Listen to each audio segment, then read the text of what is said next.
ان الحمد للہ نحمده ونستعینه ونستغفره ونعوذ باللہ من شرور انفسنا ومن سیئات اعمالنا من يهده اللہ فلا مضل له ومن يضلل فلا هادی له واشهد ان لا الہ الا اللہ وحدہ لا شریک له واشهد ان محمدا عبدہ ورسولہ اما بعد فان خیر الحدیث کتاب اللہ وخیر الہدی ہدی محمد صلی اللہ علیہ وآلہ وسلم وشر الامور محدثاتها وکل محدثۃ بدعہ وکل بدعۃ ضلالہ وکل ضلالۃ فی النار۔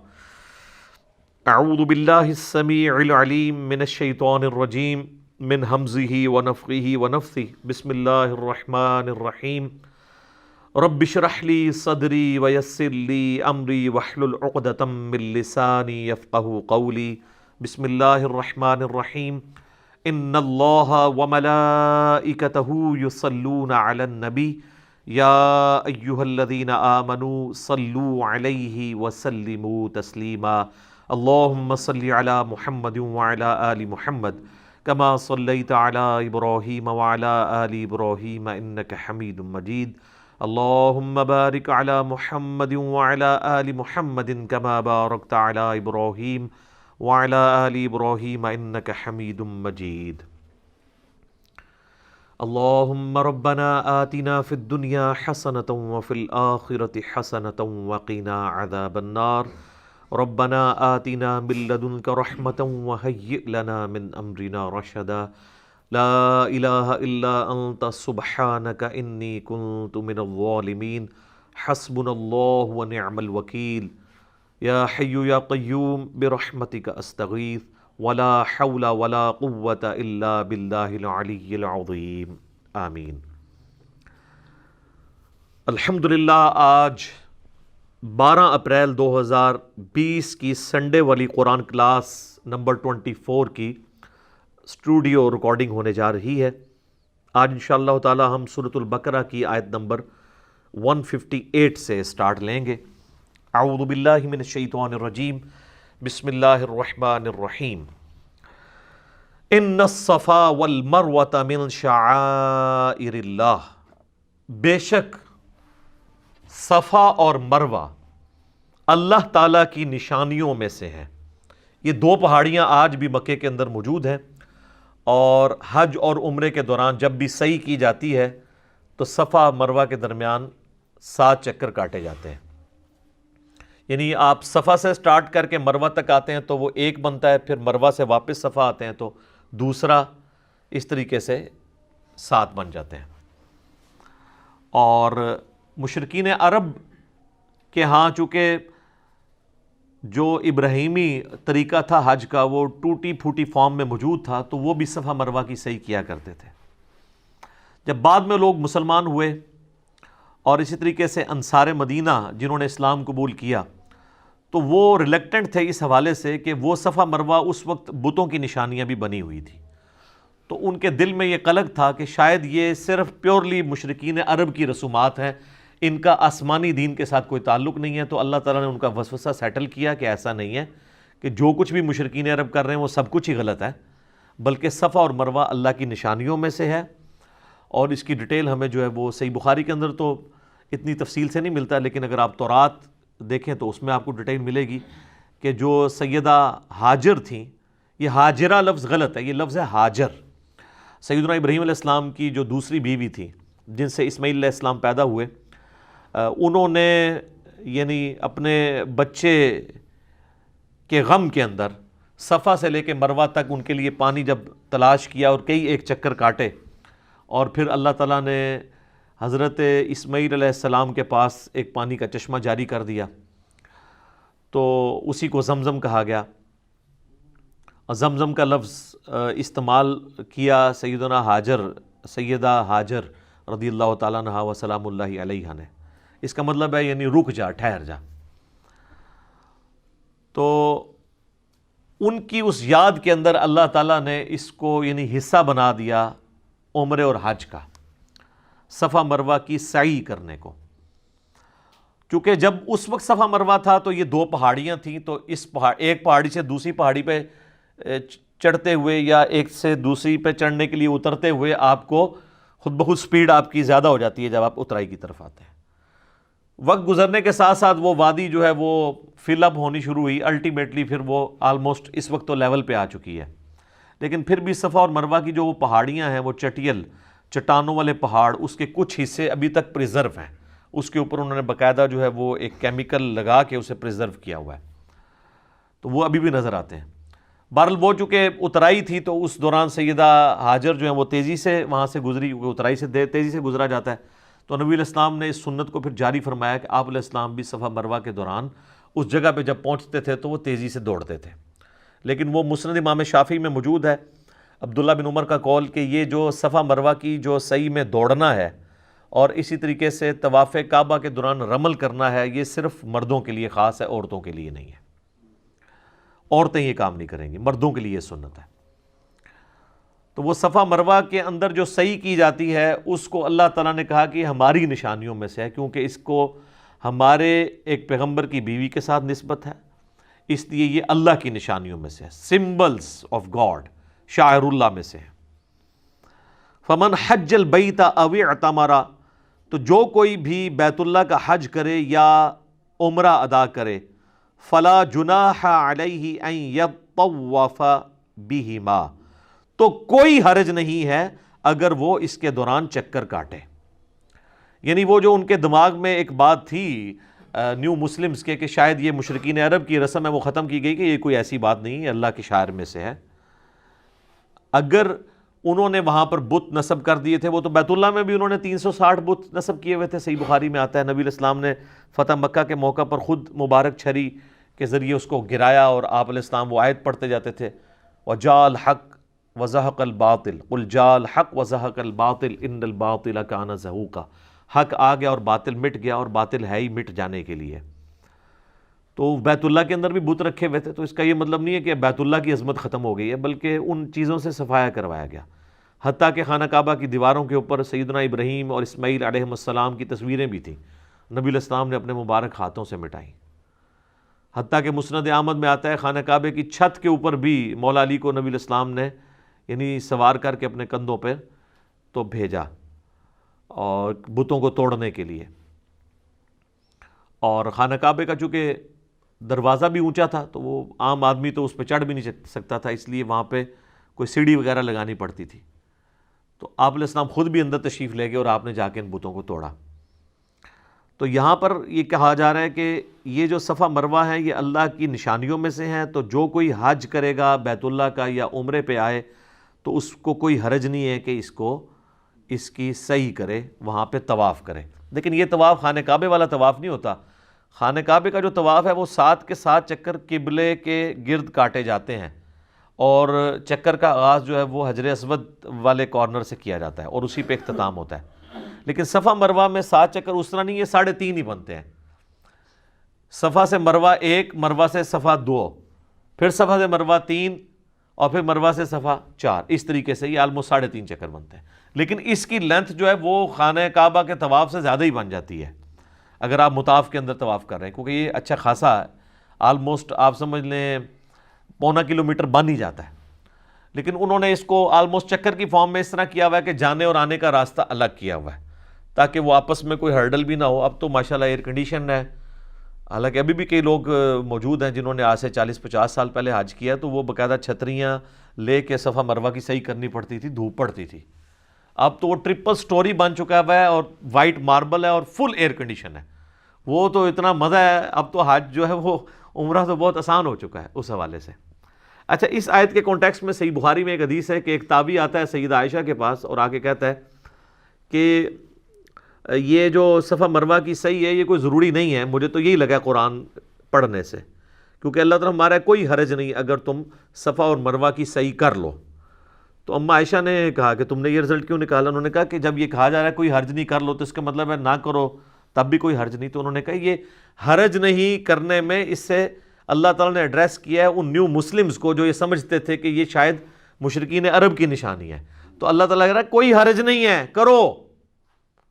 اور پھر اما عائشہ نے کہا کہ اگر اللہ تعالیٰ نے یہ کہنا ہوتا نا کہ یہ اوبلیگیٹری نہیں ہے تو اللہ تعالیٰ کہتا کہ نہ کرو تو کوئی حرج نہیں ہے. ٹھیک ہے, تو اس سے یہ بات پتہ چلی کہ یعنی صحابہ کرام نبی علیہ السلام سے فرسٹ ہینڈ نالج حاصل کرتے تھے اور قرآن پاک کی آیات کو وہ من و عن اس طریقے سے سمجھا دیتے تھے, تابعین تک انہوں نے پیغام پہنچایا ہے. تو یہ قرآن و سنت میں سے جو صحابہ کرام نے تعلیمات ہمیں دی ہیں نبی صلی اللہ علیہ وآلہ وسلم کی تعلیمات کو سمجھ کے, اس کو اگر آپ فالو کریں گے تو پھر آپ ڈی ٹریک نہیں ہوں گے. ادروائز اگر آپ اس کو اپنے اعتبار سے دیکھنا شروع کریں گے تو پھر معاملات خراب ہوں گے. یہ تو تابعی کی بات ہے کہ انہوں نے غلط فہم لیا اس کا. ایک صحابی کے بارے میں بھی آتا ہے بخاری مسلم دونوں میں, سورۃ البقرہ کی آیت نمبر 185 آنورڈ, جو رمضان کا ذکر ہے, جس میں کہ جب تک سفید ڈورا کالے سے ممتاز نہ ہو جائے اس وقت تک کھاتے پیتے رہو. تو انہوں نے اپنے تکیے کے نیچے سفید اور کالے رنگ کے 2 دھاگے رکھ لیے ہوئے تھے اور وہ اندھیرے میں چیک کرتے رہتے تھے جب تک وہ دونوں کا رنگ ایک دوسرے سے ممتاز نہیں ہوتا تھا, اس وقت سحری کرتے تھے. نبی علیہ السلام کے تک یہ جب بات پہنچی تو آپ علیہ السلام فرمایا کہ تیرا تکیہ تو بہت بڑا ہے کہ آسمان کے ڈورے بھی اس کے نیچے آ جاتے ہیں. آپ فرمایا اس سے مراد آسمان کے ڈورے ہیں. تو صحابہ کرام علیہم رضوان بھی بعض اوقات قرآن و سنت کی تعلیمات سے کچھ باتوں میں دوسرا مطلب بھی سمجھ لیتے تھے, کیونکہ بعض چیزیں ظاہری الفاظ کے ساتھ ہوتی تھیں, بعض جو ہے محاورتاً ہوتی تھیں. لیکن یہ کہیں نہیں قرآن و سنت میں آتا ہے کہ نہ کوئی بات ترجمے میں بیٹھ رہی ہو, نہ محاورے میں کوئی گل وچ کوئی اور ہی نکال لی جائے. یہ کام کہیں بھی نہیں ہوتا, کیونکہ اہل تصوف کا یہ کہنا ہے کہ جو ظاہری الفاظ ہیں ان کو فالو نہیں کرنا ہوتا, باطنی الفاظ کو دیکھنا ہوتا ہے, اس کے اندر جو چھپے ہوئے ہیں, اور ان کے باطنی الفاظ بالکل اس کے الٹ ہوتے ہیں. یہاں پہ جتنی بھی مثالیں الٹ نہیں نکل رہی, 2 فارمز بنتی تھی ان میں سے ایک آ گئی. یعنی کہا جائے کہ سفید اور کالے ڈورے کو الگ کرو, تو ظاہر ہے کہ ایک ڈورا یہ ہو سکتا تھا کہ 2 دھاگے ہوتے ہیں سفید اور کالے اور دوسرے آسمان کے. یہ تو نہیں ہے کہ اس سے کوئی اور رزلٹ نکال لیا انہوں نے کہ سورج جو ہے وہ جب نصف النہار تک پہنچ جائے اس وقت تک کھاتے پیتے رہو. یہ تو رزلٹ نہیں نکلتا اس میں سے. صوفیاء اسی قسم کے رزلٹ نکالتے ہیں, کیونکہ وہ ایاک نعبد و ایاک نستعین سے بابوں کو پکارنا بھی نکال لیتے ہیں, بالکل اپوزٹ. ادھر بھی آپ دیکھ لیں کہ اگر اس صحابی نے رزلٹ نکالا کہ کوئی حرج نہیں اگر صفا و مروہ کی صحیح کر لو, تو یہ رزلٹ بھی بن سکتا تھا کہ اللہ طرف ہمارا کہ کر لو تو کوئی حرج نہیں ہے, تو امپلائڈ ہے نہ کرو تو کوئی حرج نہیں ہے. یہ تو نہیں ہے کہ بھئی اس پہ کوئی یہ رزلٹ نکال لے کہ صفا مروہ کی صحیح کرنا حرام ہے. یہ تو رزلٹ نہیں نکلے گا, دونوں طرف نکل آتا ہے. اس اعتبار سے بھی کہ اگر کوئی کر لیتا ہے تو کوئی حرج نہیں, کوئی نہیں کرتا تو کوئی حرج نہیں. لیکن سیدہ عائشہ نے کہا یہ حرج سے مراد وہ والا حرج تھا, یہ کرنا ضروری ہے. تو یہ معنی بھی بن سکتا تھا. یہ لوگ بالکل اپوزٹ مطلب نکالتے ہیں اور کہتے ہیں باطنی الفاظ ہوتے ہیں. قرآن و سنت میں نبی علیہ السلام نے جو صحابہ کرام کے ذریعے تعلیمات امت تک پہنچائی ہیں, اگر کہیں پہ کنفلکٹ آئے گا تو ان کے اقوال کی روشنی میں دیکھا جائے گا, نہ کہ بزرگ بابوں کے.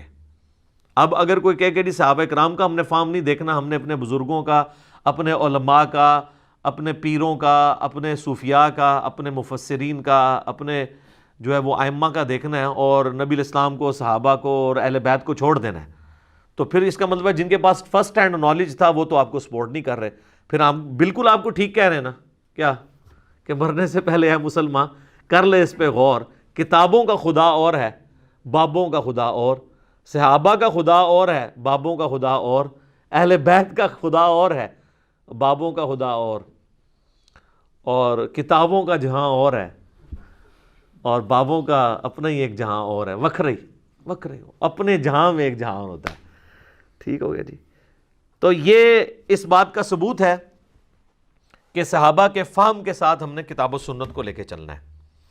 وَمَن تَطَوَّعَ خَيْرًا, اور جو کوئی خوشی سے نیکی کماتا ہے تو فَإِنَّ اللَّهَ شَاكِرٌ عَلِيمٌ, تو بے شک اللہ تعالیٰ بڑا قدردان ہے, علم والا ہے.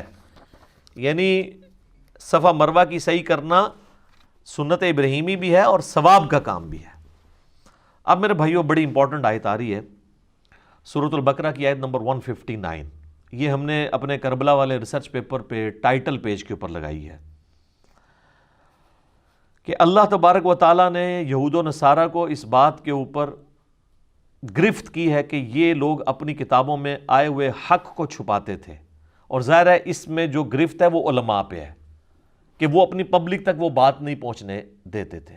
تعویل خاص کے اعتبار سے تو اس سے مراد وہ پروفیسیز ہیں، وہ پیش گوئیاں ہیں جو اگلی الہامی کتابوں میں اللہ کے محبوب صلی اللہ علیہ وآلہ وسلم کے بارے میں موجود تھیں کہ پیغمبر آخر الزماں آئیں گے صلی اللہ علیہ وآلہ وسلم۔ ایون آج کے بھی جو اولڈ ٹیسٹمنٹ اور نیو ٹیسٹمنٹ میں وہ پروفیسیز موجود ہیں۔ میں نے کچھ کا ذکر تعارف قرآن والے جو 6 لیکچرز تھے ان کے اندر کیا ہے، آج میں اس ڈیٹیل میں نہیں جاتا۔ اصل میں اس یونیورسل ٹروتھ کو سمجھیں کہ اللہ تعالیٰ کو اس معاملے میں کتنا غصہ آتا ہے، جلال آتا ہے ان لوگوں پر جو لوگوں سے حق چھپاتے ہیں، چاہے وہ اس کو کوئی بھی نام دیں کہ جی وہ امت کے وسیع تر مفاد میں کیا جا رہا ہے۔ میرے بھائی، انڈیا، پاکستان، بنگلہ دیش میں لوگوں نے امت کے وسیع تر مفاد میں ہی بخاری مسلم کی رفع الیدین والی حدیثیں چھپائی ہوئی تھی، کیونکہ وہ کہتے تھے یہاں پہ بابوں نے آ کے آلریڈی فقہ حنفی کو اسٹیبلش کر دیا ہے۔ اب اگر ہم بخاری مسلم سے نماز کا طریقہ بتائیں گے تو جب بنیادی رکن نماز ہی چیلنج ہو جائے گی تو وہ کہیں گے یہ تمہارے بزرگ ہمیں کیا کروا کے گئے ہیں، تو بہتر یہ ہے کہ اس کا ترجمہ ہی نہ کرو، اور اگر ترجمہ کرنا بھی ہے عوام الناس کے ہاتھ میں نہ لگنے دو۔ اور وہ اب آپ دیکھ لیں رزلٹ کہ جب ترجمہ ہوا ہے 1920 میں، تو اب یہ 2020 آلموسٹ 100 سال ہوئے ہیں، تو ہر معاملہ تلپٹ ہو گیا ہے۔ یعنی فقہ حنفی اور ان کے علماء اور ان کے بزرگ اور ان کی کٹر فالوئنگ جو بھی ہے وہ بھی منہ چھپاتے پھر رہے ہیں، اور حتیٰ کہ یہ حال ہو گیا کہ ان کی اپنی نسلیں جو ہیں وہ ریورٹ ہو رہی ہیں۔ ہم سے تو سارے لوگ رابطہ کرتے ہیں خاندانی طور پہ، جو لوگ یعنی علماء دیوبند یا بریلوی علماء کی اولادوں میں سے ہیں، اس خاندان سے تعلق رکھنے والے لوگ ہیں، وہ ریورٹ ہو رہے ہیں کہ یار یہ ہمارے لوگ کیا کہانیاں کروا کے گئے ہیں۔ تو پوری نیک نیتی کے ساتھ انہوں نے آپ کے ساتھ جو کام ڈالا تھا نا، وہ اپنی زوم میں بالکل ٹھیک ڈالا تھا، اپنے زوم میں۔ ہاں، قرآن کے روح سے تو وہ لعنت کے مستحق ہوئے ہیں اس سچ کو چھپا کے۔ اس کے ثبوت میں یہ آیت ہے، ان الذین یکتمون ما انزلنا من البینات، بے شک وہ لوگ جو چھپا لیتے ہیں ان روشن دلیلوں میں سے جو ہم نے نازل کی ہیں، والہدا، اور ہدایت کی باتیں، من بعد ما بیناہ للناس، بعد اس کے کہ ہم نے کھول کر بیان کر دیا ہے اسے لوگوں کے لیے، فی الکتاب، اپنی کتاب میں۔ یعنی یہاں پہ ظاہر کتاب سے مراد جو ہے وہ اولڈ ٹیسٹمنٹ اور نیو ٹیسٹمنٹ ہے، یعنی تورات، انجیل، زبور، وہ ساری کتابیں ہیں، صحائف۔ لیکن ظاہر یہ اللہ تعالیٰ نے یونیورسل ٹروتھ کے طور پہ چیز بتائی ہے۔ یہ قرآن کی آیات آفاقی ہیں، جسے فٹ اسے گفٹ۔ اولئک یلعنہم اللہ ویلعنہم اللاعنون، ایسے لوگ جو حق کو چھپا لیتے ہیں ان پر اللہ کی لعنت اور تمام لعنت کرنے والوں کی لعنت ہے۔ استغفر اللہ واتوب الیہ من کل ذنب واتوب الیہ الا الذین تابوا، ہاں ان میں سے جو لوگ توبہ کی روش اختیار کر لیں گے، واصلحوا، اور اپنی اصلاح کر لیں گے۔ اور صرف توبہ اور اصلاح سے کام نہیں چلے گا کہ یار میں نے جو حق چھپایا ہوا تھا میں توبہ کرتا ہوں، نہیں، بتانا بھی ہوگا کیا چھپایا تھا۔ وَبَيَّنُوا، اور بیان بھی کر دے جو کچھ اس نے چھپایا ہوا تھا۔ یعنی بخاری مسلم سے وہ رفع الیدین کی حدیثیں بھی بتا دے، اور رفع الیدین کرنے والے جو ہے نا وہ آل امیہ کی بدماشیوں پہ جو روایتیں ہیں نا وہ بھی بتا دے، تب ان کی توبہ قبول ہونی ہے، ادروائز وہ بھی لعنتی ٹھہریں گے۔ یعنی جتنا بڑا جرم یہ ہے نا کہ کوئی شخص رفع الیدین کی حدیثیں چھپائے، اتنا ہی بڑا جرم نبی علیہ السلام کی ان پروفیسیز کو دیکھیں۔ مشرکین عرب نے اگلی کتابوں میں جو پروفیسیز نازل ہوئی تھی ان کو چھپایا، تو اللہ نے کہا لعنتی۔ تو جو رسول اللہ پہ نازل ہوئی پروفیسیز کو چھپائے وہ اس سے بڑا لعنتی، کیونکہ رسول اللہ کی وہ چھپا رہا ہے نا۔ اور پھر اس سے بڑی بات رسول اللہ کا ماننے والا بھی ہو وہ بھی پروفیسیز چھپائے گا تو لعنتی۔ آپ بتائیں دلائل النبوہ ایک ٹاپک ہے، صحیح بخاری میں بھی ایک چیپٹر ہے علامات النبوہ، نبوت کی علامتیں، مشکات کی 30 جلد میں بھی اس نام سے ایک چیپٹر ہے۔ یہ ٹرم استعمال ہوتی ہے، دلائل النبوہ اور علامات النبوہ، یہ 2 ٹرمز استعمال ہوتی ہیں۔ نبی علیہ السلام کی وہ خبریں جن کی بنیاد پہ ہم یہ کلیم کرتے ہیں کہ آپ صلی اللہ علیہ وآلہ وسلم اللہ کے پیغمبر ہیں، کہ آپ نے اپنی زندگی میں مستقبل میں ہونے والے جو واقعات بتائے اور وہ اس طریقے سے پورے ہو گئے۔ کچھ پروفیسیز تو قرآن میں بھی آئی ہیں، جس طرح سورہ الروم کا آغاز ہی اس سے ہوتا ہے کہ وہ پرشین امپائر نے شکست دے دی تھی ایک بیٹل فیلڈ میں رومن امپائر کو، اور اس پہ مشرکین عرب بڑے خوش ہوئے۔ انہوں نے کہا کہ وہ بھی آسمانی مذہب کے ماننے والے ہیں، عیسائی، رومن امپائر ان کو شکست ہوئی ہے، تو اینالوجی انہوں نے یہ بنائی. اور پرشین جو ہیں وہ چونکہ آسمانی مذاہب کو نہیں مانتے، وہ آتش پرست ہیں، تو یہاں پہ بھی ہم بت پرست ہیں، تو ہم بھی مسلمانوں کو جو آسمانی مذہب کے ماننے والے ہیں شکست دے دیں گے. تو اللہ تعالیٰ نے کہا نا، ان قریب، بضع سنین، عربی میں بضع سنین کہتے ہیں 9 سال کے اندر اندر، حد 9 سال، رومن امپائر جو ہے وہ دوبارہ پرشین امپائر پہ غالب آ جائے گی، اور اس وقت مسلمان خوشیاں منا رہے ہوں گے. تو بلکہ جب یہ آیات نازل ہوئی تو حضرت ابوبکر نے شرط لگا دی 3 سال کے اوپر کہ 3 سال کے اندر. تو نبی علیہ السلام نے فرمایا 3 سال نہیں، بضع سنین جو ہے وہ 9 سال تک کے لیے آتا ہے، تم 9 سال کے اوپر لگاؤ. اس وقت شرط لگانا جائز تھا، اور وہ جیت بھی گئے پھر شرط حضرت ابوبکر صدیق رضی اللہ عنہ کو، واقعی پھر فتح بھی ہو گئی. یہ تو خیر اس وقت تو یہ لوگ یہ دیکھ رہے تھے کہ یار، وہ دیکھتے تھے کہ جناب رومن اور پرشین کی آپس میں ٹسل ہو رہی ہیں، ایک دوسرے پہ غالب آتا ہے، دوسرا اس پہ غالب آتا ہے. یہ تو ظاہر تماشائیوں کے طور پہ دیکھ رہے تھے نا مسلمان. یہ مسلمانوں نے تو یہ سوچا ہی نہیں تھا کہ ان قریب یہ ہمارے پاؤں کے نیچے ہوں گے دونوں. ٹھیک ہے، اس کی آپ نے برا نہیں منانا. ایک وقت ہم بریلوی دیوبندیوں کے مناظرے دیکھا کرتے تھے کہ یار یہاں پہ بریلوی غالب آ گئے، یہاں پہ دیوبندی غالب آ گئے، یہاں پہ اہل حدیث آگے نکل گئے، یہاں پہ شیعہ نکل گئے، ادھر وہ پیچھے رہ گیا. یہ تو ہم نے سوچا ہی نہیں تھا کہ یہ سارے کے سارے جو ہیں وہ ہماری اس دعوت حق کے سامنے ڈھیر ہوئے ہوں گے. آپ دیکھ لیں کس طرح ڈھیر ہوئے ہیں.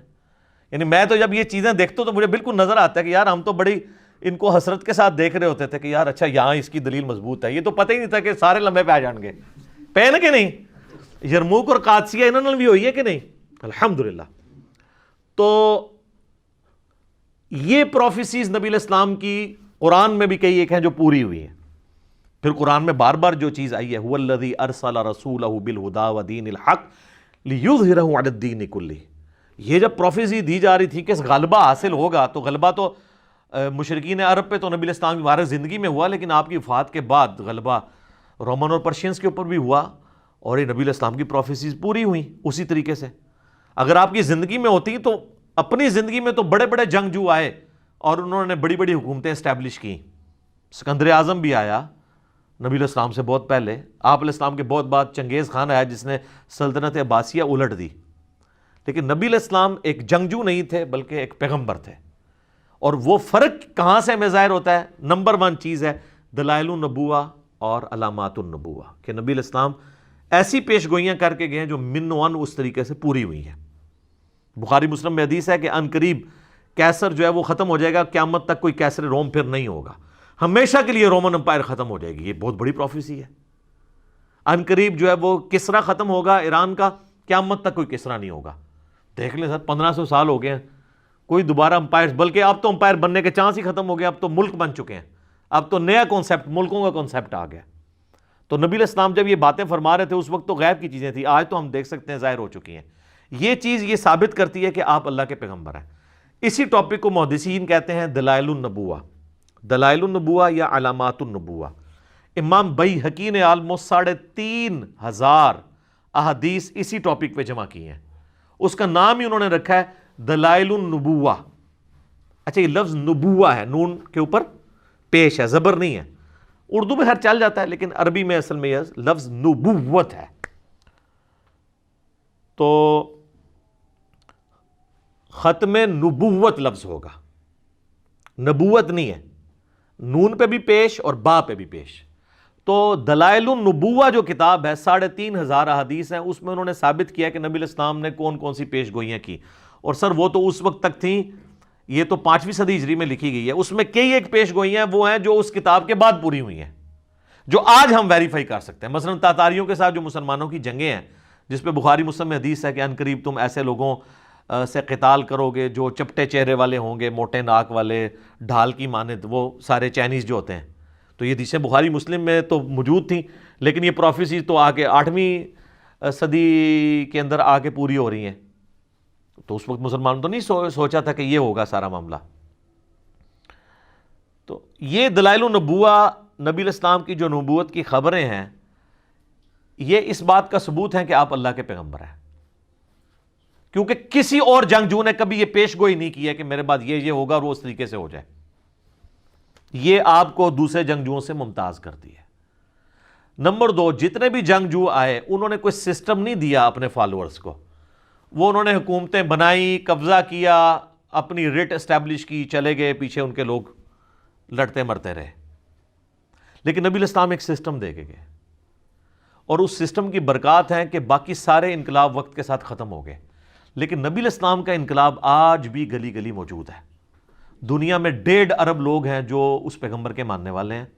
دنیا کا کوئی ملک نہیں جہاں پر نماز نہ پڑھی جاتی ہو، کوئی چنگیز خان کا ماننے والا، کوئی سکندر اعظم کا ماننے والا، کوئی دکھائیں دنیا میں کہیں ہے؟ یہ وہ انقلاب ہے جو انقلاب، حالانکہ اس انقلاب کے بعد بھی آپس میں خانہ جنگی ہوئی مسلمانوں میں، لیکن اس چیز کے اوپر سب کا یونانیمسلی ایگریمنٹ رہا کہ اللہ، رسول، قرآن، آخرت، وہ سارا کچھ چلتا رہا۔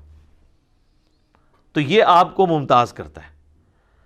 جو لوگ کہتے ہیں نا کہ اسلام تلوار کے زور پہ پھیلا ہے، تو یہ بہت بڑا ڈیفرنس ہے جو بتاتا ہے کہ نبی الاسلام کی تلوار ویسی تلوار نہیں تھی۔ وہ تو تلوار ظاہر ہے بدماشوں کو اکھاڑنے کے لیے اللہ تعالیٰ نے پھر تلوار ان پہ مسلط کی۔ اسلام نے اس دور جدید کو جو تخلیق کیا ہے، جو وحید الدین خان صاحب کی کتاب ہے انڈین اسکالر کی، اسلام دور جدید کا خالق، اس کا ٹاپک ہی یہی ہے کہ یہ رومن اور پرشین امپائر کو اکھاڑنے کے لیے ایک دفعہ تو سرجری کرنی پڑنی تھی، تو سرجری میں نشتر سے چلانا پڑتا ہے، اور پھر اس چیز کو اسٹیبلش کیا ہے اللہ تعالیٰ نے۔ تو یہ دلائل النبوہ ہے۔ تو نبی علیہ السلام نے اپنے ماننے والوں کو یہ چیزیں بتائیں، تو یہ وہ باتیں جن کی بنیاد پہ آپ نبی علیہ السلام کا نبی ہونا کلیم کرتے ہیں۔ یعنی نبی علیہ السلام کی نبوت کی سب سے بڑی دلیل آپ کی پروفیسیز ہیں، چاہے وہ قرآن میں ہو چاہے سنت کے اندر موجود ہو۔ اب اگر کوئی شخص یہ کہے کہ حضور علیہ السلام کی نبوت جن بنیادوں پہ ثابت ہوتی ہے ان حدیثوں کو بیان کرنا ہی جرم ہے، تو اس کا مطلب کیا ہے کہ وہ رسول اللہ کا پکا گستاخ ہے اور نبی علیہ السلام کا دشمن ہے، آپ کی نبوت کا دشمن ہے، پلس وہ آپ کو یہ بتانا چاہتا ہے کہ وہ نبی علیہ السلام سے زیادہ سمجھدار ہے، کیونکہ نبی علیہ السلام نے جو اپنی امت کو غیب کی خبریں بتائی ہیں کہ یہ ہوگا، اور اس کی بنیاد پہ آپ نے نبی کو نبی کلیم کیا، وہ شخص آپ کو کہنا چاہ رہا ہے کہ نبی علیہ السلام کو یہ باتیں نہیں کرنی چاہیے تھی، تو اس کا تو ایمان ہی اسٹیک پہ لگ جائے گا۔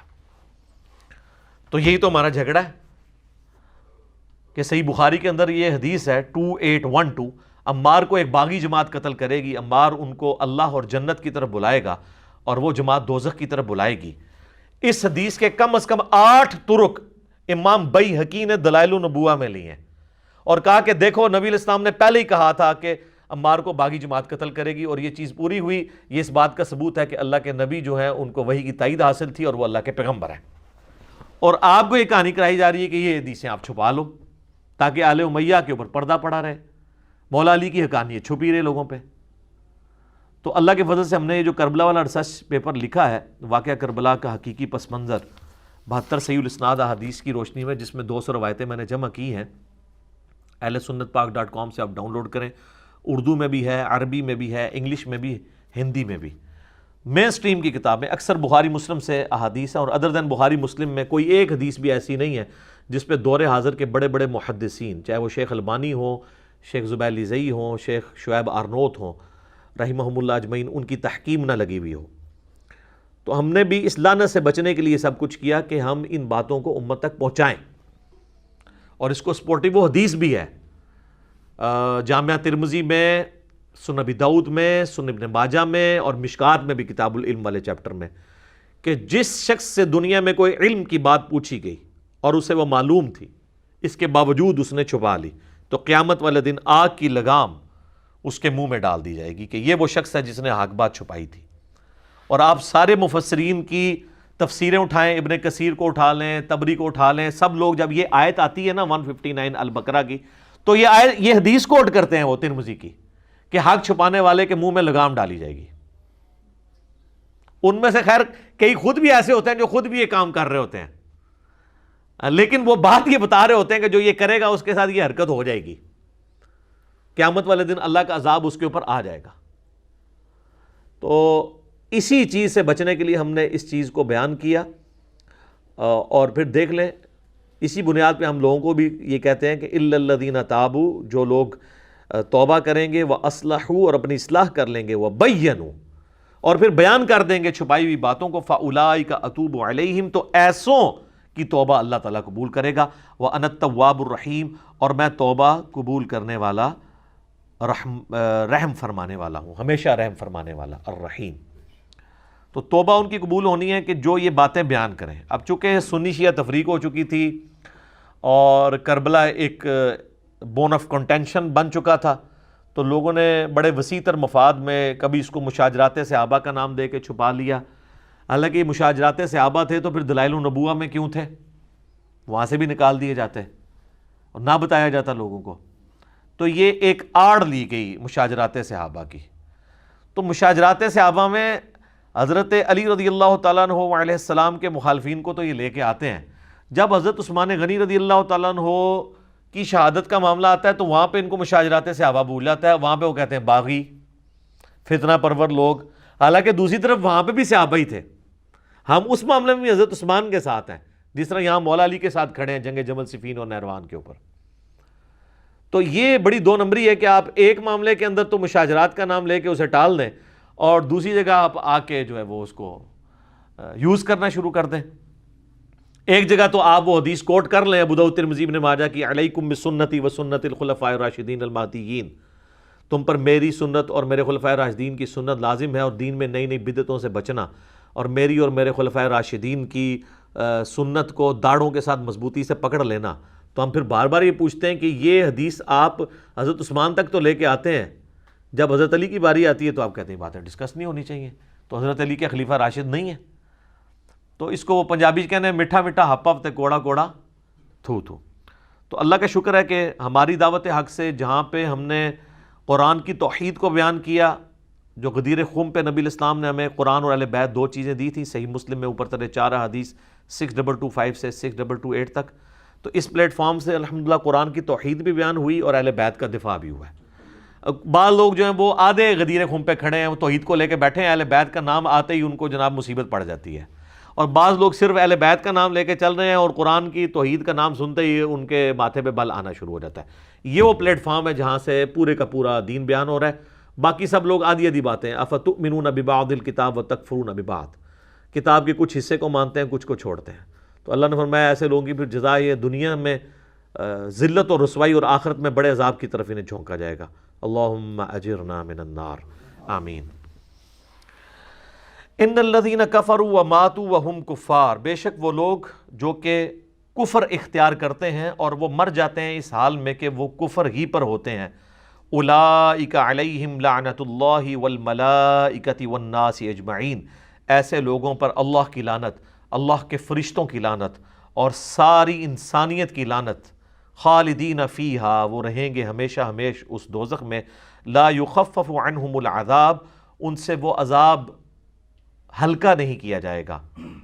ولا ہم ینظرون، اور نہ ہی انہیں کوئی مہلت دی جائے گی. تو یہ کافروں کے بارے میں کیٹاگوریکل ڈیسیژن آ گیا، لیکن یہ اس کافر کے بارے میں ہے جو توبہ کے بغیر مر گیا. اگر موت کے غرغرے سے پہلے توبہ کر لی تو جامع ترمذی میں حدیث ہے کہ موت کے غرغرے سے پہلے پہلے اللہ توبہ قبول کر لیتا ہے. اور سورہ الفرقان کی آیت نمبر 70 میں آیا ہے کہ جو لوگ دنیا کی زندگی میں شرک سے توبہ کر لیں گے، اللہ تعالیٰ ان کے گناہوں کو بھی نیکیوں سے بدل دے گا اگر وہ پکی توبہ کر لیتے ہیں، بشرطے کہ ان کی توبہ درست ہو. ایک پاکستانی توبہ ہے نا، اور ایک اللہ کے نزدیک توبہ ہے. اللہ کے نزدیک خالی کھلی توبہ کوئی شے نہیں ہے. اللہ کے نزدیک توبہ ہے اصلاح کے ساتھ. میرا یوٹیوب کے اوپر ایک کلپ بھی ہے، اللہ کی رحمت سے دھوکہ، اس میں نے اس آیت کو بریف کیا تھا چونکہ یہ کریٹیکل آیت ہے. یہ نکال لیں سورہ النحل کی آیت نمبر، سورہ نحل جو ہے وہ پارہ نمبر 14 میں آخری صورت ہے، بالکل اینڈ پہ جا کے نا یہ آیت آئے گی جس میں اللہ تعالیٰ نے اپنا اصول بیان کیا ہے کہ اللہ تعالیٰ نے توبہ کس کی قبول کرنی ہے. آیت نمبر 119 ہے آپ کے بلو والے قرآن میں، 282 نمبر پیج ہے، سورۃ النحل کی آیت نمبر 119، 14ویں پارے کا آخری صفحہ، اس کی پہلی لائن ہے ثم ان ربک للذین عملوا السوء بجہالۃ، پھر اس کے بعد تمہارا رب ان لوگوں کے حق میں جو کہ گناہ کر لیتے ہیں جہالت کے اندر. ثم تابوا، اور اس کے بعد پھر توبہ کر لیتے ہیں، من بعد ذالک، اس گناہ کے ہونے کے بعد، وَأَصْلَحُوا، اور اپنی اصلاح بھی کر لیتے ہیں. یہ اصلاح کا ذکر تو سورۃ البقرہ کی آیت نمبر 159 میں بھی آیا تھا. اِنَّ رَبَّكَ مِن بَعْدِهَا، بے شک تیرا رب اس کے بعد ان کے حق میں لغفور الرحیم، ضرور بالضرور بخشش فرمانے والا، مہربان ہوگا. کس کے حق کے اندر؟ جو لوگ جہالت میں گناہ کر بیٹھے ہیں، اس کے بعد وہ فوراً توبہ کر لیں اور اپنی اصلاح بھی کر لیں، اس کے بعد معاف کرے گا. ہمارے لوگ کہتے ہیں نہیں صرف توبہ سے ہی معافی ہو جائے گی. یا ایھا الذین آمنوا توبوا الی اللہ توبۃ نصوحا، اے ایمان والو اللہ کی طرف ایسی توبہ کرو جو آگے کو نصیحت ہو جائے. وَإِلَٰهُكُمْ إِلَٰهٌ وَاحِدٌ، اور تمہارا معبود تو ایک ہے، اکیلا، یکتا. لا الہ الا ہو، کوئی نہیں معبود سوائے اس کے. الرحمن الرحیم، اس کی رحمت ٹھاٹھے مارتے ہوئے سمندر کی مانند ہے، اور الرحیم، اس میں دوام بھی ہے. سمندر میں تو کبھی کبھی طغیانی آتی ہے نا، پھر ٹھنڈا ہو جاتا ہے. اللہ کی رحمت کا جو سمندر ہے نا، اس میں کبھی بھی کمزوری نہیں آتی، وہ ہمیشہ ٹھاٹھے مارتے ہوئے سمندر کی طرح ہے. الرحمن بھی ہے اور الرحیم میں بھی، یہ دونوں کوالٹیز ہیں اس کی. اچھا، یہ جو آیت نمبر ہے نا جی، سورہ البقرہ کی آیت نمبر 162 163، وَإِلَٰهُكُمْ إِلَٰهٌ وَاحِدٌ. ابو داؤد و ترمذی میں حدیث ہے، نبی علیہ السلام نے فرمایا کہ اللہ تعالیٰ کا جو اسماء اعظم ہے نا، وہ قرآن حکیم کی 2 آیات کے اندر ہے. ایک آیت آپ نے سورہ البقرہ کی یہ آیت پڑھی، وَإِلَٰهُكُمْ إِلَٰهٌ وَاحِدٌ لا الہ الا هو الرحمن الرحیم، اور دوسرا ہے سورہ آل عمران کی شروع کی آیت پڑھی، الف لام میم اللہ لا الہ الا هو الحی القیوم. اور پھر آپ علیہ السلام نے فرمایا کہ اللہ کے جو اسماء اعظم ہیں، یعنی جس کے ذریعے اللہ کی طرف دعا کی جائے تو اللہ تعالیٰ محروم نہیں لوٹاتا، وہ ان 2 آیات کے اندر ہے. آپ علیہ السلام نے یعنی اس کو اسپیسیفائی نہیں کیا، لیکن ظاہر ہے جو اللہ کے نام آ رہے ہیں وہی اسماء اعظم ہیں، الرحمن الرحیم، یا حیو یا قیوم، یہ دونوں اس میں آتے ہیں، اور یہ الرحمن الرحیم یہاں پہ. اس لیے آپ دیکھتے ہیں میں جب کبھی بھی دعا کرواتا ہوں تو وہ جو جامع ترمذی میں حدیث ہے کہ پہلے اللہ کی حمد بیان کرو، اس کے بعد دروشی پڑھو، اور پھر اللہ سے مانگو، تو پھر اللہ تعالیٰ تمہاری دعا قبول کرے گا. تو میں ہمیشہ اسماء اعظم جو پڑھ رہا ہوتا ہوں اس میں یہ 2 آیات بھی پڑھتا ہوں، سورہ البقرہ کی آیت نمبر 163 اور سورہ آل عمران کی شروع کی آیات. وَإِلَٰهُكُمْ إِلَٰهٌ وَاحِدٌ لا الہ الا هو الرحمن الرحیم الف لام میم اللہ لا الہ الا هو الحی القیوم. اب میرے بھائیو، اگلی جو آیت ہے نا سورہ البقرہ کی آیت نمبر 164، اسے آیت الآیات کہا جاتا ہے، اس کا نام ہے. ایسی آیت جس میں اللہ کی کئی آیات بیان ہوئی ہیں، اللہ کی قدرت کی نشانیاں،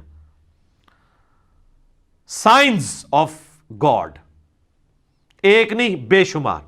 اور قرآن حکیم میں سورۃ البقرہ کی آیت نمبر 164 کے مقابلے پہ کوئی ایک آیت ایسی نہیں ہے جس میں صرف ایک آیت کے اندر اللہ تعالیٰ کی قدرت کے فزیکل فینومینا آف نیچر، جو اللہ تعالیٰ کے فینومینا بنائے ہوئے ہیں، وہ سارے کے سارے آلموسٹ بڑے بڑے فینومینا جو قرآن پاک میں سکیٹرڈ فارم میں ہیں، جن کو التذکیر بھی آلاء اللہ کہا گیا ہے، وہ بیان ہوئے ہوں سوائے اس آیت کے.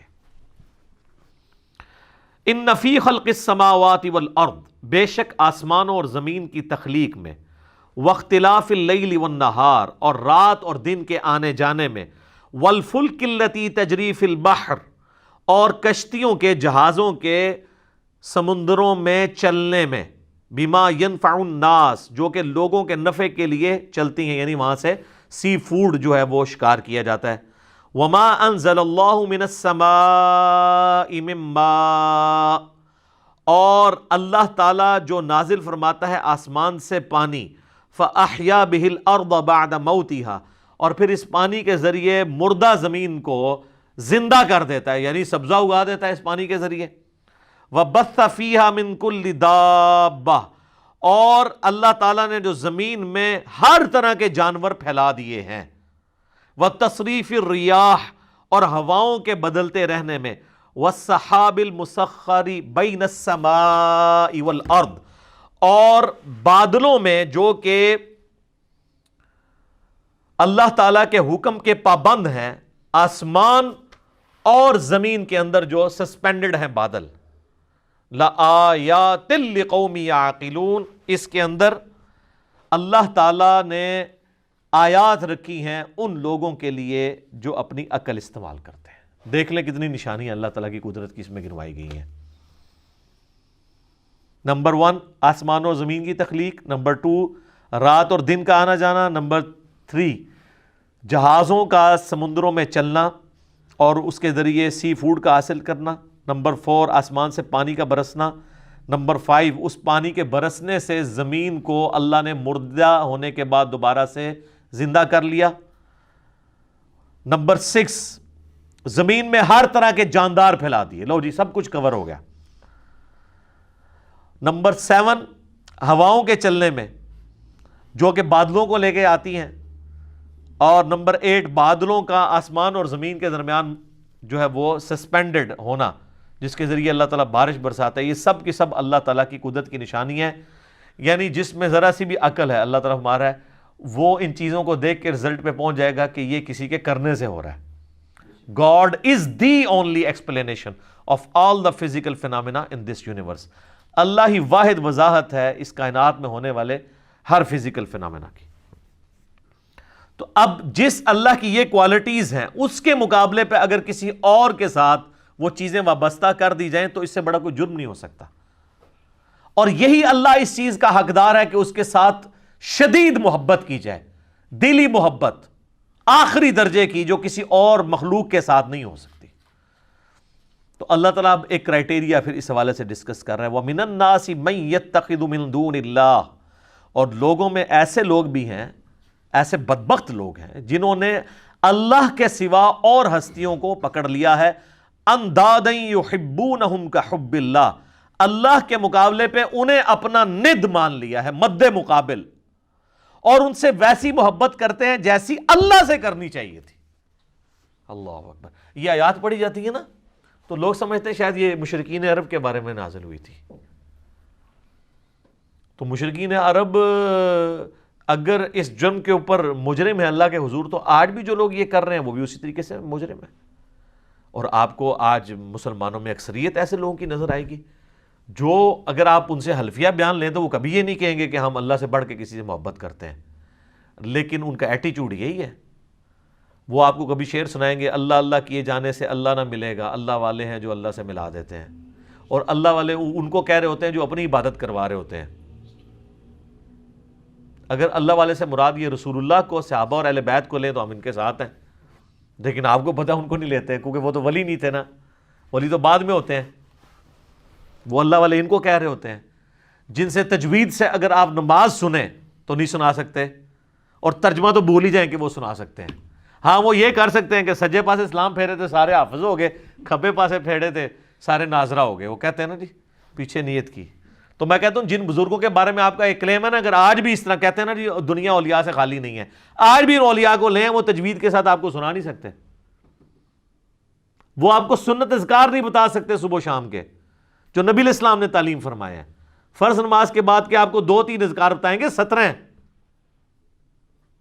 نہیں بتا سکتے. ان کی تربیت ہی وہ نہیں ہوئی ہے. تو وہ ان ہستیوں کے بعد، حتیٰ کہ سورہ الزمر کے اندر جا کے آئے گا، سورۃ المومن کے اندر، کہ ان کے سامنے جب اکیلے اللہ کا ذکر کیا جاتا ہے تو ان کے دل گھٹنے شروع ہو جاتے ہیں، اور جب اللہ کے ساتھ اور ہستیوں کو شامل کیا جاتا ہے تو ان کے پھر دل پھیل جاتے ہیں. اور آپ یہ کر کے دیکھ لیں جناب، آپ اللہ کی توحید بیان، ہم تو کئی بار یہ تجربہ کر چکے ہیں، آپ اللہ کی توحید بیان کریں تو ان کو چڑ ہو جاتی ہے. وہ کہتے ہیں جی کو بزرگوں کا بھی ذکر کرو نا جی. بلکہ ہمارے ایک سیالکوٹ میں بڑے قریبی بھائی، تو وہ ایک بریلویوں کی مسجد میں امام تھے. تو جب اللہ تعالیٰ نے ہمیں قرآن کی توحید کی طرف راغب کیا تو دعوت کی برکت سے انہوں نے بھی حق قبول کیا. تو ظاہر ہے وہ اب اناؤنسمنٹ تو نہیں کر سکتے تھے، تو انہوں نے بہرحال توحید کے اوپر درس شروع کیا قرآن کے اندر، جو قرآن کی آیات ہیں اعلیٰ حضرت کا ترجمہ رکھ کے. اب تو کسی کو تکلیف نہیں ہونی چاہیے. تو 2-4 دن تو توحید برداشت کی انہوں نے، اور پھر بابے جو ہے مسجد کے اکٹھے ہو گئے. انہوں نے کہ ایک جناب اللہ نو ہی دھوندے رہندے ہو ہر ٹائم، کو بزرگوں کا بھی ذکر کریا کرو. یہ دیکھیں پنجابی کا محاورہ نے یوز کیا، ہر ٹائم اللہ نو دھوندے رہندے ہو، استغفر اللہ توب. تو ان کو اتنی چڑ ہوتی ہے. اور یہ حقیقت ہے کہ ان کی محبت ان ہستیوں کے ساتھ زیادہ ہے، اور اسی لیے آپ بزرگوں کے بارے میں کوئی بات کریں تو یہ سیکھ پا ہو جاتے ہیں۔ اللہ کے بارے میں کہتے ہیں جی اللہ کو تو پہلے ہی اتنے لوگ گالیاں نکال رہے ہیں، ایک اور نے نکال دی تو کیا ہو گیا؟ ہاں ظاہر ہے وہ نکال رہے تو ہیں، حالانکہ یہ خود بھی نکالنے والوں میں شامل ہیں۔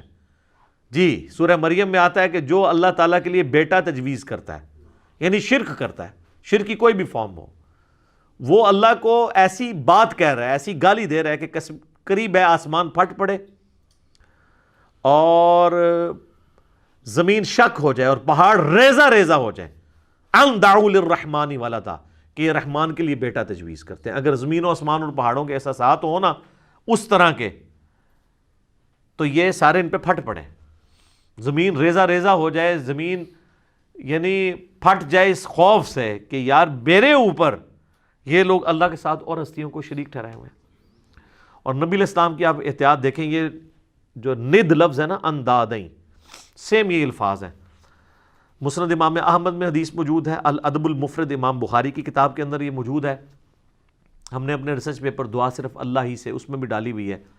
ایک صحابی نے نبی علیہ السلام کو آگے کہا، ما شاء اللہ و شئت یا رسول اللہ، اے اللہ کے رسول جو آپ چاہیں اور جو اللہ چاہے۔ تو آپ نے فرمایا اجعلتنی للہ ندا، یہ لفظ، کیا تو نے مجھے اللہ کے مد مقابل ٹھہرا لیا؟ اب وہ پاکستانی ہوتا نا تو کہتا نہیں یا رسول اللہ مد مقابل نہیں، میں نے آپ کو مستقل بذات نہیں مانا، غیر مستقل بذات، عطائی اور اللہ کے اذن سے مانتے ہوئے کہا ہے۔ لیکن اس ٹائم پہ یہ کہانیاں نہیں ہوتی تھی، صحابہ کرام تو بولے والے مسلمان تھے نا، یہ ساری شیطانیاں ان کو تو نہیں آتی تھی۔ تو آپ نے فرمایا قل بل ما شاء اللہ وحدہ، بلکہ کہہ جو اکیلا اللہ چاہے۔ ایک بریلوی عالم تھے تو میں نے ان کو یہ حدیث بیان کی نا، انہوں نے کہا جی آپ کو اس حدیث کا مطلب نہیں سمجھ آیا۔ میں نے کہا سمجھا ہے۔ وہ کہتے ہیں اصل میں نبی علیہ السلام نے پوچھا ہے کہ اے میرے پیارے صحابی، کہیں ایسا تو نہیں آپ مجھے خدا مانتے ہو؟ ٹھیک ہے، میں نے کہا تو آگے الفاظ تو کچھ اور بتا رہے ہیں۔ اس کے جواب میں تو صحابی کہتا نہیں یا رسول اللہ میں نے آپ کو خدا نہیں مانا، خدا کا بندہ مانتے ہوئے کہہ رہا ہوں یا رسول اللہ ما شاء اللہ وشئت۔ تو میں نے کہا آگے جو الفاظ ہیں قل بل ما شاء اللہ وحدہ، کہ اکیلا جو اللہ چاہے۔ اگر آپ کی بات ہوتی نا تو وہ صحابی کہتے کہ نہیں میں آپ کو اللہ کا بندہ مان کے کہہ رہا ہوں، تو حضور کہتے ٹھیک ہے کہتا رہے۔ آپ تو بالکل الٹ بات کر رہے ہیں، نہیں مجھے نہیں شامل کرنا ذات، تکوینی امور میں نہیں کرنا، تقدیر سے جو ریلیٹڈ ہے۔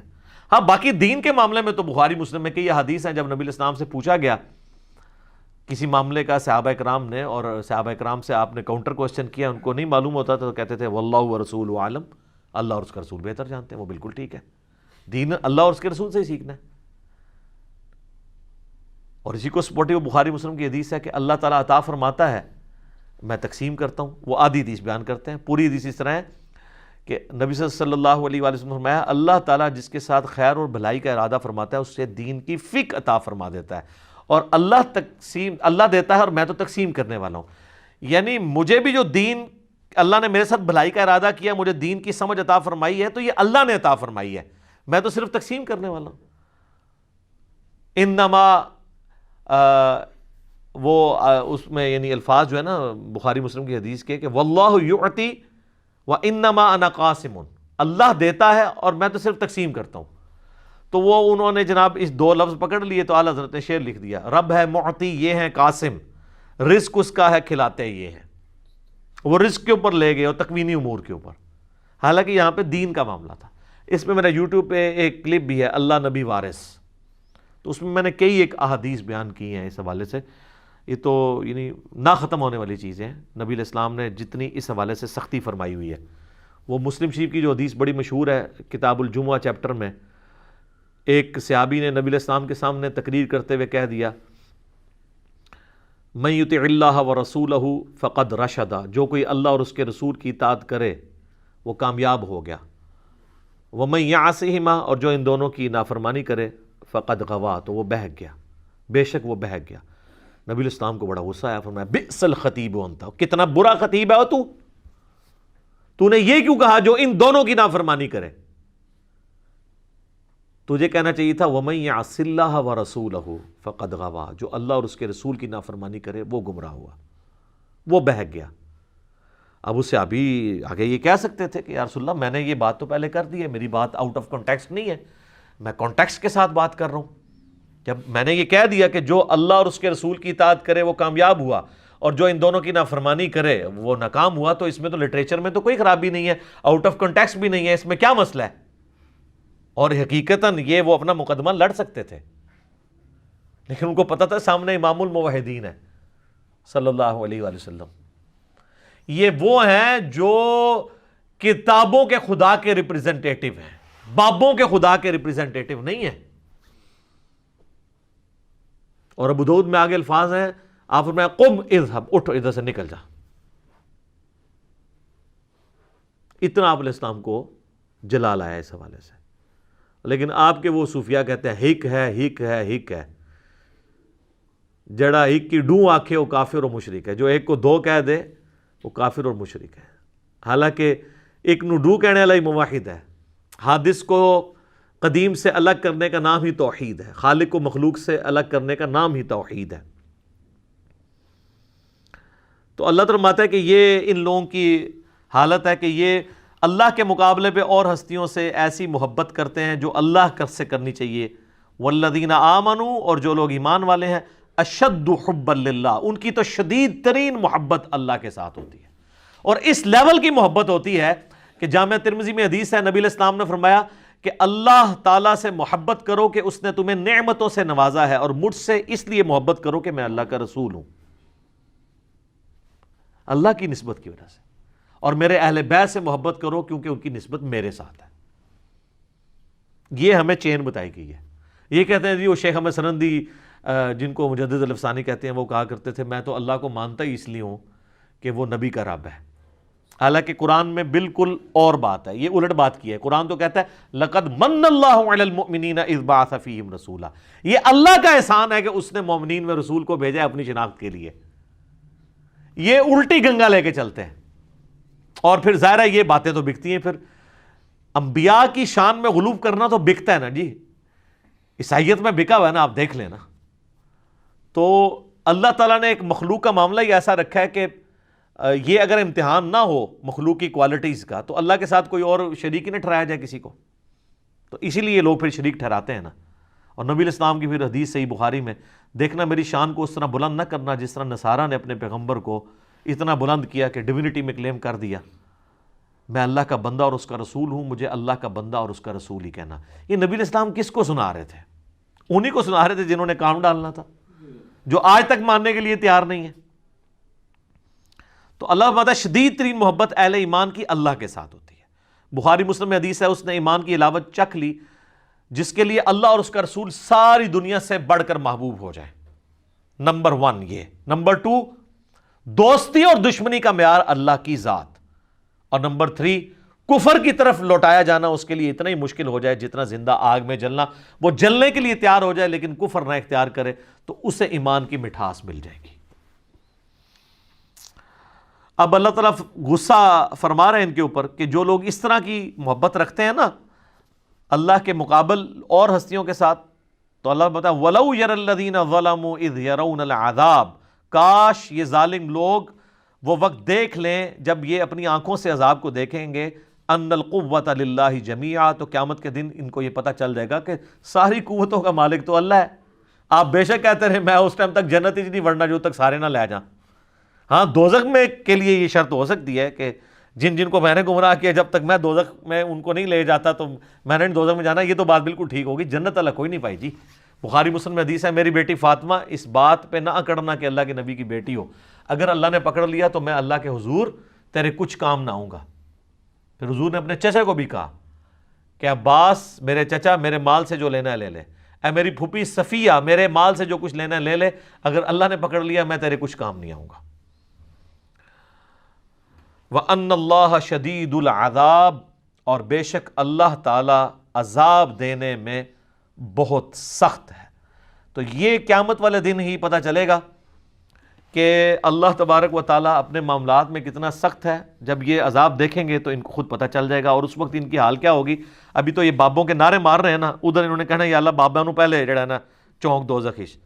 وہ کیسے؟ اذ تبرأ الذین تُبِعُوا مِنَ الَّذِينَ اتَّبَعُوا، جب بیزار ہو جائیں گے وہ لوگ جن کی تابعداری کی گئی ان سے جو تابعداری کرتے رہے. ظاہر ہے وہ بیچارے کیا کریں گے، ادھر تو دنیا میں لیڈر بنے ہوئے تھے، کہتے تھے ساڑھے مرید ہو جاؤ تو جنت میں لے جائیں گے. تو اللہ تمہارا یہ سارے جو بزرگ بابے ہیں نا وہ اپنے مریدوں کہیں گے بھائی اپنا اپنا پرچی نبھاؤ، سانو تو اپنی فکر پئی ہے آج. جب وہ عذاب دیکھیں گے وَتَقَطَّعَتْ بِهِمُ الْأَسْبَابُ، ان کے سارے تعلقات آپس میں ٹوٹ جائیں گے، پیری مریدی ختم، بیعت ٹوٹ جائے گی، تجدید بیعت بھی نہیں ہو سکتی. وَقَالَ الَّذِينَ اتَّبَعُوا، تو پھر جب وہ یہ مرید یہ دیکھیں گے نا جو اتباع کرنے والے تھے، وہ کہیں گے لَوْ أَنَّ لَنَا كَرَّةً، کاش ہم دنیا میں ایک دفعہ دوبارہ چلے جانا، پھر تو ہم پوچھ لیں گے تسی تاڑے نعرے مار مار کے تو چندے دے دے کے. فَنَتَبَرَّأَ مِنْهُمْ كَمَا تَبَرَّؤُوا مِنَّا، تو ہم بھی تم سے بیزاری دنیا میں ظاہر کریں گے جس طرح آج تم ہم سے بیزار ہو رہے ہو نا. اگر دنیا میں دوبارہ جانا نصیب ہو جائے نا تو ہم اب دنیا میں گئے نا تو ہم انجینئر صاحب کی ویڈیوز ہی دیکھا کریں گے. ظاہر ہے یہ نعرہ کون لگا رہا ہے کہ نہ میں وہابی نہ میں بابی، میں ہوں مسلم علمی کتابی. بابوں سے اعلان برات کون کروا رہا ہے؟ جو نبی علیہ السلام کی مبارک دعوت کو لے کے چل رہا ہے اور آپ سے ریکویسٹ کرتا ہے کہ مرنے سے پہلے اے مسلمان کر لے اس پہ غور، کتابوں کا خدا اور ہے، بابوں کا خدا اور. اچھا وہ یہ کہیں گے یار یہ تو کافروں کے بارے میں آیات ہے. ان سے صرف ایک معصومانہ سوال کریں کہ یہ بتائیے، ہم لوگوں سے یہ کرتے تھے کہ یہ بتائیں کہ یہ جو آیات ہیں اس میں غلام احمد قادیانی فال کرے گا کہ نہیں؟ کہ جو قادیانی ہیں وہ قیامت والے دن جب غلام احمد قادیانی کہے گا آج تو میں خود عذاب میں جا رہا ہوں، میں تمہارا کیا کروں، تو قادیانی یہ کہیں گے کہ کاش ہم دنیا میں چلے جائیں تو ہم بھی تجھ سے لانے میں. کہتے ہیں بالکل کریں گے. تو ہم کہتے ہیں غلام احمد قادیانی تو قرآن کے نزول کے 1300 سال بعد آیا ہے، تو اس میں تو نہیں ذکر، یہ تو مشرکین عرب کے بارے میں آیات ہے. تو وہ کہیں گے نہیں مسئلہ یہ ہے کہ جو بھی کرے گا تو آڑے نہیں کرتے. ہم کوئی بات کر دیں کہ اللہ کے فضل سے ہم نے یہ بات سمجھائی ہے بڑے اعتماد کے ساتھ، کہتے ہیں میں کرتا ہے وہ آپ کے، تو میں کہتے ہیں کہ سارے اولیاء کی گردن پہ میرا پاؤں ہے، آپ کہتے ہیں سبحان اللہ، حالانکہ آپ کہنا چاہیے لعنت اللہ. کبھی ابو بکر صدیق نے کہا سارے صحابہ کی گردن پہ میرا پاؤں ہے؟ اتنے متکبرانہ جملے کے اوپر سبحان اللہ کہنا چاہیے؟ شیخ عبد القادر کی طرف جھوٹ منسوب ہے، ہم نہیں کہتے انہوں نے کہا ہوگا. اگر انہوں نے کہا تو وہ پھر اولیاء اللہ نہیں ہوں گے، اور اگر اولیاء اللہ میں سے ہیں تو وہ اتنے تکبر کے ساتھ نہیں بول سکتے. تو وہ کہیں گے آج ہم دنیا میں اگر کاش ہمیں واپس اللہ بھیج دینا ہم بھی اس طرح تبرہ کریں گے. یہ تبرہ لفظی سے نا اعلان برات، ٹھیک ہے، تبرہ کریں گے جس طرح آج تم کر رہے ہو. کذالک یریہم اللہ اعمالہم حسرات، یوں ہی اللہ تعالیٰ ان کے برے اعمال ان کے سامنے کر دے گا اس حال میں کہ وہ پشیمانی میں ہوں گے. علیہم ان کے لیے، وما ہم بخارجین من النار، والعیاذ باللہ تعالی، اور وہ کسی صورت آگ سے نکل نہیں پائیں گے. اللہم اجرنا من النار، اللہم انی اعوذ بک من عذاب جہنم ومن عذاب القبر ومن فتنة المحیا والممات ومن شر فتنة المسیح الدجال ربنا اصرف عنا عذاب جہنم ان عذابها کان غراما. آمین. تو یہ دیکھ لیں یہ آخرت میں یہ کچھ ہونا ہے. تو دنیا میں اگر کسی کو پتہ چل جاتا ہے سورہ الاحزاب پڑھ کے دیکھ لیں، وہاں پہ وہ کہیں گے کہ ہمارے بزرگوں کو دگنا عذاب دے اللہ جن کی وجہ سے ہم گمراہ ہوئے. بالکل آخری رکوع میں. تو آپ یہ قادیانیوں کی تو میں نے ورس مثال دی ہے، آپ دیوبندیوں سے اگر پوچھ لیں کہ یہ احمد صاحب بریلوی صاحب کے ماننے والے ان کے بارے میں یہی کہیں گے، بالکل کہیں گے. اور بریلویوں سے پوچھے کہ اشرف تھانوی صاحب کے ماننے والے قیامت دن یہی کہیں گے، بالکل کہیں گے. تو یہ تو اجماع ہی ہوا ہے اس کے اوپر بزرگوں سے تبرہ کرنے پہ. تو اے تبرے جڑے نا بزرگوں سے کرو جے کرنے جے اعلان برات، ٹھیک ہے، اس سے پہلے کہ وہ آپ سے اعلان برات کریں. اور دیکھیں اللہ تعالیٰ کتنا شفیق ہے، اس نے قیامت کی جو وہ ویڈیو تھی نا پہلے ہی چلا دی ہے تاکہ وہاں جا کے آپ کو شرمندگی جو ہونی ہے نا پہلے ہی پتہ چل جائے اور آپ مرنے سے پہلے غور کر لیں. کیا کہ مرنے سے پہلے اے مسلمان کر لے اس پہ غور، کتابوں کا خدا اور ہے، بابوں کا خدا اور یقین جان ایک دفعہ بھی زندگی میں تو نے غور کیا نا تیرے اندر سے آواز نکلے گی کیا کہ نہ میں وہابی نہ میں بابی، میں ہوں مسلم علمی کتابی. دیکھ لو بابے نو کیسے رگڑا لگ رہا ہے. ٹھیک ہو گیا. بے شک بابا بچاؤ مہم کریں، بابے تے اللہ تعالیٰ نے پہلے ہی ختم کرتے ہیں. اللہ تعالیٰ سے دعا ہے جو حق بات میں نے کہی ہمارے دلوں میں راسخ فرمائے، اگر جذبات میں میرے منہ سے غلط بات نکل گئی اللہ تعالی ہمارے دلوں سے معاف کر کے اسے معاف بھی فرما دے. سبحانک اللہم و بحمدک اشہد ان لا الہ الا انت استغفرک و اتوب الیک وما علینا الا البلاغ المبین. جزاکم اللہ خیر.